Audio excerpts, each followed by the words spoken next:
Mujje baliko mwena gye muwangalira. Eno video ya family reunion. Osobola ogiyitako nga toyagala family reunion. Egenda kubeera ku YouTube n'ebintu byonna process yonna nga wegenda okugira. Osobola okugendako ku YouTube channel yange then n'okeberako. Kati waliwo abantu abambuuza what are the requirements biki by'olina okubeera nabyo nga ogenda ku applying for family reunion. Bannange weebeera kubanga kati tukigeze nti omwami wo ali mu Germany nga gwe oli Uganda. Oyinza okuba already mwewasa dda ng'omwami wo already ali mu nsi ayina empapula. Kati omwami oyo agenda kuweereza wasula, accommodation wasula oba ennyumba gy'asulamu, akuweereze bank statement ye oba ne contract y'omulimu. Ogamba omwami it doesn't matter muzungu muddugavu it doesn't matter. Akuweereze agende omugambe akuweereze passport copy ye eyiye. Omugambe agende ku foreign affairs bagenda muwa olupapula. Olwo olupapula ero luna luba lumuwa agenda kusayiningako byonna nga nkugambye ebintu passport copy ye agenda kufunira wasula, agenda kufunira bank statement ye ne contract ye ey'omulimu waba agirina. Naye webanga bank statement ye eri bulungi teyeetaaga kuwa contract yo ya mulimu n'ekipapula okuva ku foreign affairs. Kati it doesn't matter oba oli muddugavu munno oba toli muddugavu munno olina okufuna foreign egundi eyo alina okufuna olupapula lwa foreign affairs. Kati ebyo ebipapula ebyo wabimaliriza obifuna ajja bisindikira ku embassy ku email ya embassy naawe abikusindikire. Kati gwe ali ewaka ali e Uganda ky'olina okukola we mubanga mwewasa nga marriage yammwe mwagitwala ku URBS gwe making sure nti gwe wennyini agyetwalira ku URBS bagiverifying oba bagiteeke mu bintu bagitongoze.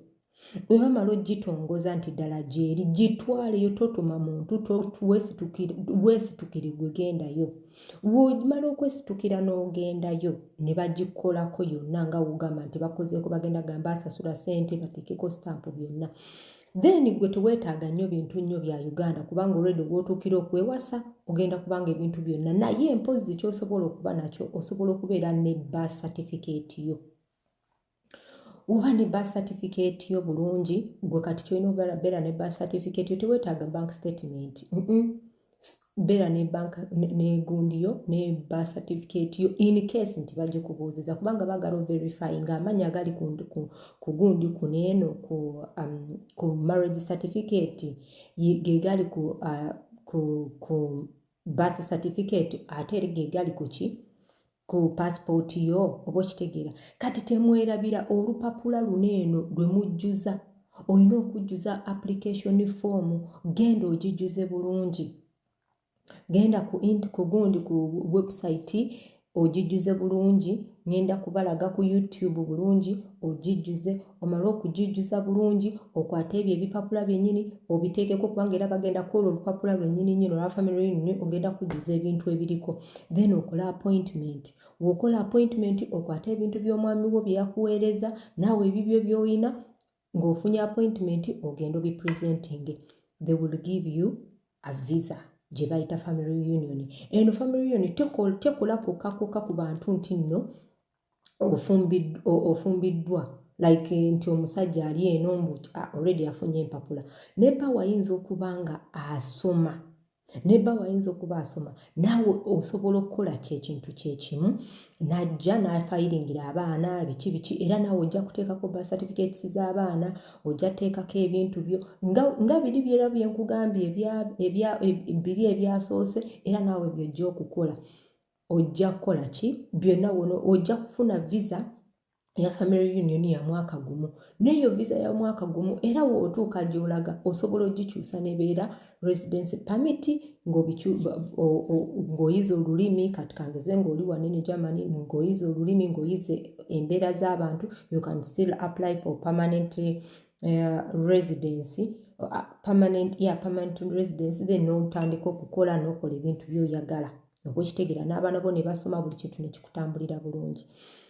Kansuubire kino eno nkyogeddeko ekya family reunion kubanga abantu abasinga si kizibu ate ekya family reunion kye kisinga.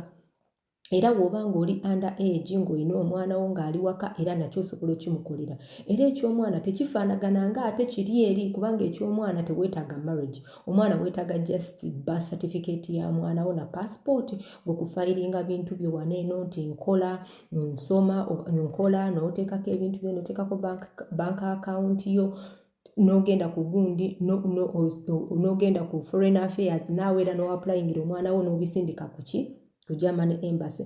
Omwana wo waaba muto basobola okukola ki? Omwana wo waaba muto basobola omuntu ng'oyagala omuntu oyo amuleetereko era n'omuntu oyo gy'amu applyingira omuntu oyo ajje n'omwana wo. Kansuubire weyatpa ate ebintu byexplaininze nga bwe mubyagala kubanga abantu munsindikidde message nga mwagala nnyo nnyo nnyo nkyogereko.